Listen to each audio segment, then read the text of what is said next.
Well, thank you, everyone. We've had quite a show this morning so far, but this is going to knock your socks off. And I'm so glad to be able to present this. I have two beautiful women in my studio, Pardo and Jumurrow Johnson. And Marta is the co-chair of something called Girl Rising, South Florida. Remember that name. You're going to be hearing it often. And then Jumurrow is the Vice President of Education and Outreach, Broward Human Trafficking Coalition. And when Jumurrow came in, I said, I don't really understand human trafficking, and I don't think that most of my listeners do. So can you give us a little bit of an education, Jumurrow? Oh, absolutely. Good morning, and thank you for having me here. It's an honor.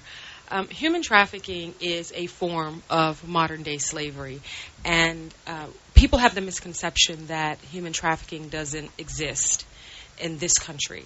I mean, when you hear the word human trafficking, you automatically think third world country. You think India, you think Nepal, you think Nigeria. However, human trafficking is very prevalent here, not only in the United States, but in this great state of Florida. Florida is number 3 in the country for human trafficking calls, and we have a serious epidemic here.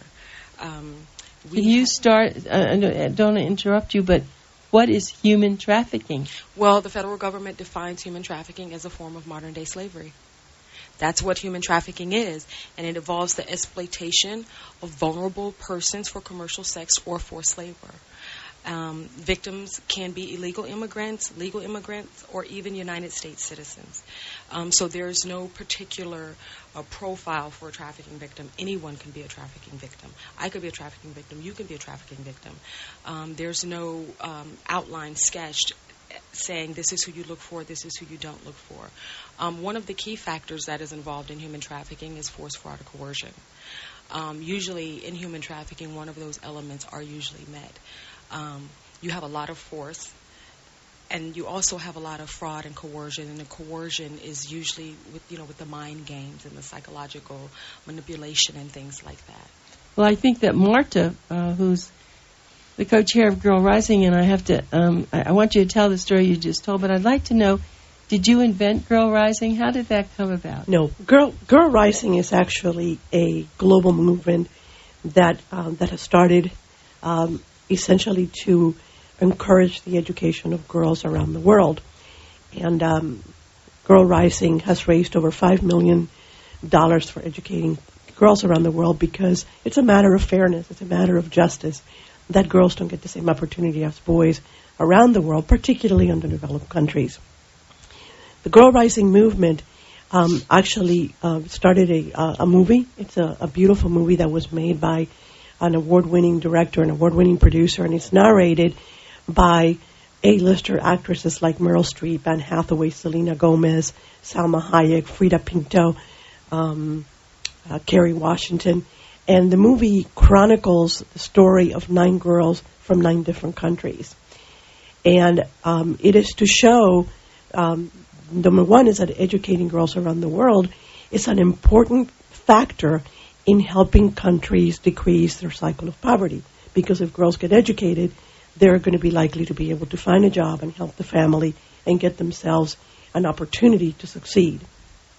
For us, the issue of Girl Rising became very personal also because of the fact that I found out that Broward County, my county where I live, is the number 1 county in the state of Florida for human trafficking. And for me, it was a natural that I thought, what better way not only to help Girl Rising and help raise money to help educate girls around the world, but also to help our own home county. And that's why we decided that we wanted the proceeds of the big fundraiser that we're having to help Broward County. So we decided that we wanted to split the profits, so some of the profits would stay here. And that's when we decided to call the Broward County Human Trafficking Coalition as a way to bring the message up front. Okay, so before, I don't want to run out of time, I want to make sure everybody knows how we can help with seeing the premiere, South Florida movie premiere of Girl Rising. It's a documentary, you just said, Saturday, October the 25th. I definitely want to go to this. Saturday, October 25th at the Hollywood Central Performing Arts Center. The doors open at 2:30, so it's an afternoon show. It's an afternoon show. And I'm going to give you the number to call. Listen, everyone. We all watch the news, and we all just shudder with what we've seen happening. And we all wonder, how can we help? This is the way you can help, and also be, I don't want to use the word entertained, but to be educated. It's a way for you to understand in a very positive way. Sure, it's uplifting the way it's been presented, but the number to call is 954-505-3291. Again, 954-505-3291. It starts at 2:30 on October 25th. You can go to their website, which is girlrisingsouthflorida.com. girlrisingsouthflorida.com. So is that the biggest thing we could do now? Make sure everyone goes to this? Yes, the biggest thing and the most important thing to bring awareness is education. Education is a huge factor, because if you don't know what you're looking at, then you don't know that you're actually looking at something. And once you're aware, once you understand how to identify, then you can call. And I tell people all the time when I'm doing trainings, what if you're wrong? But what if you're right? If you're right, you're going to save a child's life. You're going to save a young woman's life. You can save a person's life. So education is a huge factor. This movie is fantastic because you have 9 different stories of 9 different girls, and they each had their own experience, and they're each going to give you something new that you can look at. It's probably something you've already seen and didn't know it. Oh, I am so joyful that you both came and thought about doing this. So let's the story, I think, that Marta, that you told, because, I mean, listen, I'm a pretty aware woman, and I have to tell you, human trafficking has not been in my world. And so I know that our listeners feel the same way. Just share what you told us, because it seems so innocent. What I was sharing with you earlier was one of the reasons why I also became interested in making sure that the Broward County Human Trafficking Coalition was a recipient of the funds that we're going to raise, is because I had read a book by a young woman by the name of Teresa Flores called The Slave Across the Street. And it was given to me actually by a priest that I've known for a long time, who's very involved in causes. And he was very involved in Ohio in the human trafficking movement. And the book is written by a young woman who, when she was in 10th grade in high school, came from a middle-class family, somebody that you or I would have known. And that's the reason why the book is called The Slave Across the Street, because it could have been anyone. And this young woman moved to a new school, was befriended by a young man. As Jumurrow was talking, is the Romeo pimp, that they romance these girls. They try to make them feel good about themselves. They shower them with attention. They shower them with gifts, with the lure of I'm going to help you and I'm going to take care of you. And she did that, and he did that for a few months, until one day he took her to his home and raped her. And 2 days later, he picked her up again, and then he had 3 guys at his house who came and had sex with her. And it became a pattern of which she was in a cycle that she couldn't get out of. And he threatened her that if he told anybody, he was going to harm her parents. And that's a story that any of us who have been aware of victims of abuse of any kind, whether it's sexual abuse or child abuse or whatever, that's the first thing that an abuser does, is threaten your family. And so he killed the family dog to let her know that he was serious. And this went on for about a year and a half until her family moved. She moved to another school, and it was her escape. It was her opportunity to get away. And it took her a while to be able to talk about it. I think she only told her brother. And then, after a few years of healing, she felt strong enough to bring it up, and she wrote a book about it. And it's compelling. The story of human trafficking is such a compelling issue, as Jumurrow was saying, that most of us don't realize that it's happening in our neighborhoods. Yes. I was listening to all this, and I mean, I see it's Girl Rising, but aren't there little boys having the same problem? I mean, I Yes. know we're not talking about boys at this moment, but yes. I mean, as I stated, there's no profile for a trafficking victim.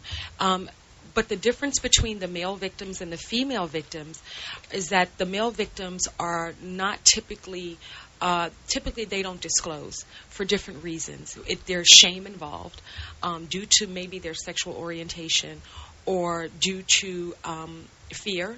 And a lot of times, these young boys are kept in private homes by rich men, and they're traded back and forth between their friends.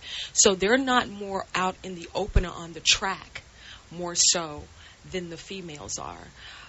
Usually, if you see a young man out on the track, more times than not, he's probably new to what we call the life, or he has not been scouted yet by some rich older gentleman or something like that. well, you know, Jumurrow, As a matter of fact, I wanted to tell you that Please. one of the successful cases that actually was prosecuted in Broward County was on the trafficking of 3 boys this past year. well, you know, I think all of us, maybe for the first time, were so aghast at what happened in Nigeria, Yes. and we felt so helpless.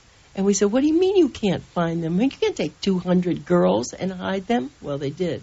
And I don't even know what's happened to them. And maybe, you know, is there an update? Probably nothing, right? Nobody knows. Unfortunately, it's no longer on the front page of the paper, right. and it's been 5 months. And by the way, those 200 girls in Nigeria were in a Girl Rising school. They were in a school that was built by the Girl Rising movement. And Oh, my heavens. And that might be one of the reasons why I also became so much more invested in the whole issue. Oh, so, okay, our listeners. Now, other than attending the South Florida movie premiere of Girl Rising on Saturday, October 25th, what else can people do? Well, as I stated before, people can educate themselves. You can talk to your children. Talk to your nieces, your nephews, your daughters, your sons, your grandkids, and help them to understand that it could be you. We have, and people have this misconception that, oh, these are runaway kids that this is happening to. These are foster care kids that this is happening to. No. You have a great percentage of community kids. I work directly with domestic minor sex trafficking victims, and I can tell you my file cabinet is filled with more community children than there are foster care children. And community children are children that we define children as they have homes and parents and guardians and people that are actually taking care of them. They're not in congregate care. They're not in group home care. They're not in shelter. They have loved ones.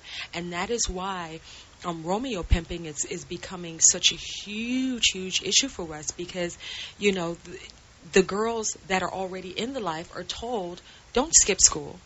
You go to school every day. Don't drop out, because that's a huge recruiting ground. You know, pay attention to the girls that are getting bullied.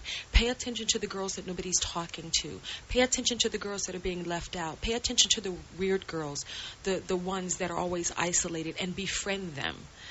Things like that. So you can educate your children as far as things like that is concerned. And with my young girls, when I do my youth groups, and, you know, for example, these guys walking around in the malls handing out these cards with these 1-800 numbers saying, oh, I can pay you $300 an hour, $200 an hour to model for me. It's the modeling. That does get them, I know that. Yeah, or they'll just walk up to them and compliment them. And if you, as a young woman, and this actually came from a pimp, a person, an ex-trafficker, he would be in the mall and he could see a group of girls or a young woman, and he would walk up to her and give them a compliment. Well, you know what? The one that looks him back directly in his eye and receives the compliment and says thank you, he walks away from her. But the one that puts her head down and shies away and doesn't receive the compliment, that's the one he pursues. Why? Because she's not used to being validated. And so this the Girl Rising, how many people are involved in this, Marta? We actually have a committee about maybe 15 to 20 women, all community activists, all people who care about social justice and the community. And so we came together and decided to put this together. One of the other things, by the way, that people can do, which was one of your questions, is and Jumurrow hinted on it, but I think people who have kids in school, teachers, healthcare personnel that come in contact with people every day need to have their eyes open and need to be paying attention. I heard a story at one of the meetings that I went to for the coalition about the coalition actually goes to different hotels and motels on the weekend, and it's part of their community outreach program, and they try to find out if any of these girls or boys have been seen in these motels. And somebody told the story about going up to one of these motels and showing a picture of a girl and saying, "Do you know this girl?" And the clerk at the front desk said, "Oh yeah, she's been here. She's a prostitute." And the person from the coalition said, "She's 13 years old. She's not a prostitute." Yes. And the interesting thing is, you think about it, a 13-year-old girl doesn't choose to go be a prostitute. A 13-year-old girl is being used, abused, lured, lied to, okay, and then trafficked. Let's talk about the parents. So, Okay. I mean, because you have said that these could be just plain, simple people Absolutely. who have kids and they go to school. And so how do the parents not know this? Or are the girls, you said, are afraid to talk to their parents? Well, that's one factor, because fear is, of course, used as a mechanism to control these girls. However, as I stated earlier, education, parents just don't know what to look for, and they're not communicating and they're not talking to their children. When I do presentations with the parents and the children all the time, I tell them all the time, monitor your child's social media activity. Who is your child talking to online? You have to search your child's phone. You know, you can have your child can think she's speaking. There was a case in Margate where a 12-year-old girl was on Facebook thinking she's talking to an 18-year-old and ended up turning out talking to a 30-year-old man who drove down from Texas one night and picked her up from her home. She's 12. Thank God she was recovered outside of Tallahassee. He was on his way back to Texas with her. But this is the thing. She's 12. She's on Facebook. She's talking to this person who she thinks is, this age, and it turns out, this is a grown adult male. Find out who your child's friends are. Well, know who they're hanging out with. If they're saying, "I'm going here," who are you going with? Who's going to be there? If they want to hang out at their friend's house, okay, great. Who are their parents? Because you have there are a lot of times you have children that are a group of children who are being held or on runaway, and they're all living in this place, and that's how recruiting takes place. And then they can never get out. That's the problem. They can't escape. I mean, how many now horror stories we've seen where children, girls that, remember just recently, 2 or 3 girls were kept in a cellar? Yes. I mean, terrible things. But this is how we can help. The movie, South Florida movie premiere of Girl Rising, Saturday, October 25th at the Hollywood Central Performing Arts Center. I am definitely going to go there. I'm going to try to bring as many of my friends as I can. I hope you have enough seats. How many seats did you have there? Seats 500. And okay, so we've got to really get people there. And just so that you know, after the movie, the movie is about an hour and 20 minutes. And after the movie, we are going to have a reception at a gallery 2014, which is about 3 or 4 blocks from the theater. And, it'll be a nice reception in the late afternoon, but early enough so that people can still have their evening to go out. And we're going to have a silent auction and have some things so that we can continue the movement. Mm-hmm. And our hope and dream of this committee, of this group, is that showing this movie and bringing this to the attention of the community doesn't end with the showing of the movie. Right. We want this to be something that continues. And, we actually want to spend some time with the school board to try to get the school board to show it in the schools. Well, I'm going to do everything to help you. I mean, I think this is the most important cause. I mean, as I was saying that, when that happened in Nigeria, we felt so helpless. But here in our own, talking about Broward County being the 3rd No, Florida's number 3 in the country. In the country. Broward County is number Number 1. I can't even fathom this. It's too horrible. Anyway, tickets, 954-505-3291, or go to girlrisingsouthflorida.com. The fact We that also have a Facebook page. Okay. So for anybody who's on Facebook, they can also access tickets and information through our Facebook page. how much are the tickets? $85 ahead of time, $100 at the door. Okay, and it's something, though, that people, it's a major contribution, and then they're going to see this great movie with 9 different people in it, the documentary, 9 different women. 9 girls, Nine narrated girls. by 9 fabulous, caring Hollywood actresses. And you said it was Meryl Streep, Anne Hathaway, Kerry Washington, Frida Pinto, Selena Gomez, Alicia Keys. And Alicia Keys.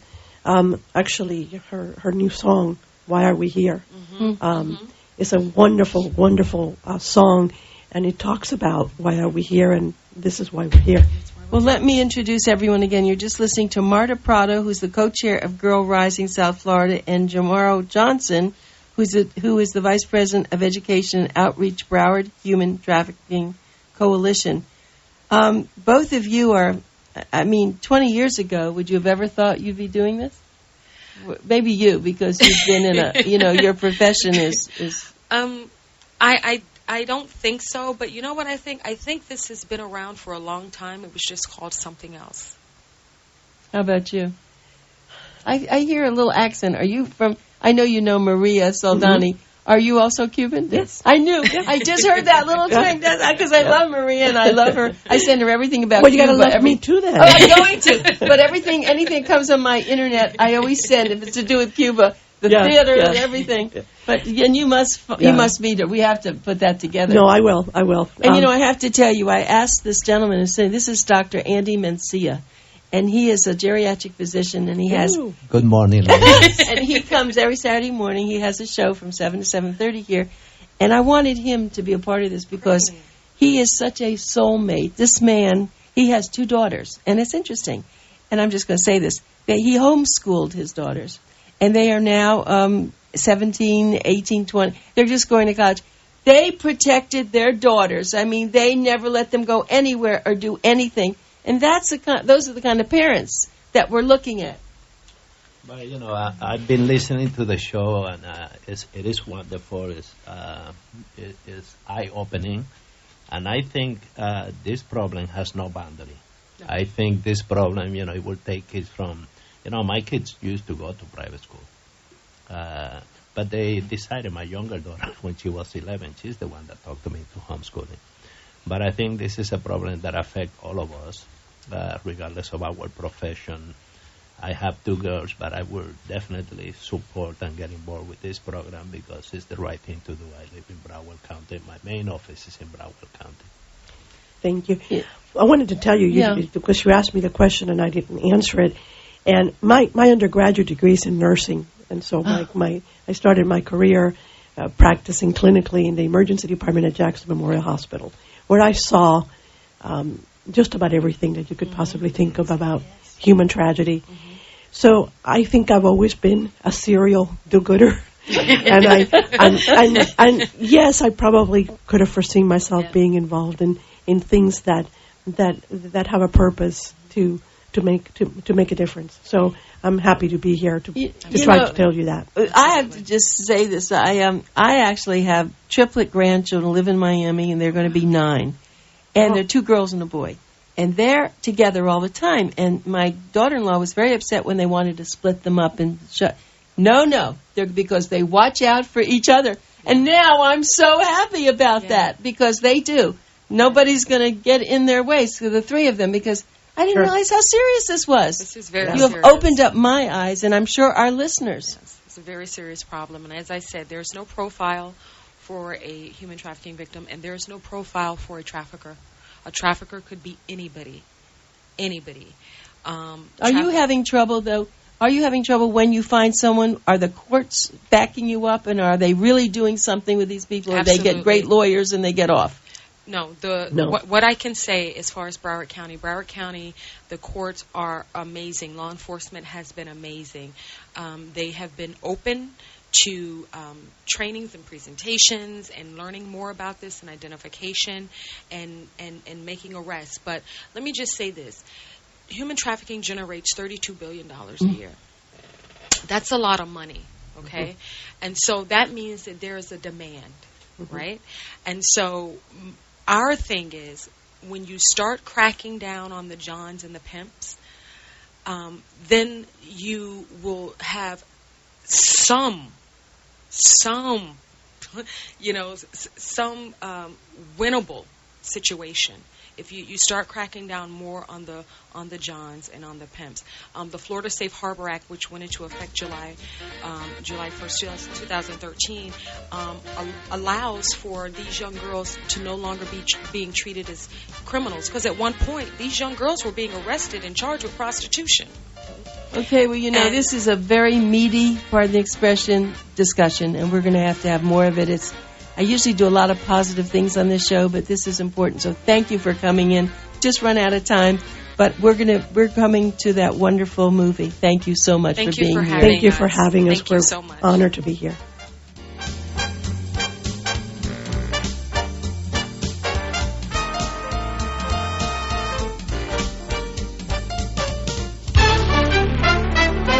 Here's the latest from ABC News. I'm Joan Bennett. The extremist group Islamic State has released another gruesome video that purports to show that British hostage Alan Henning has been beheaded.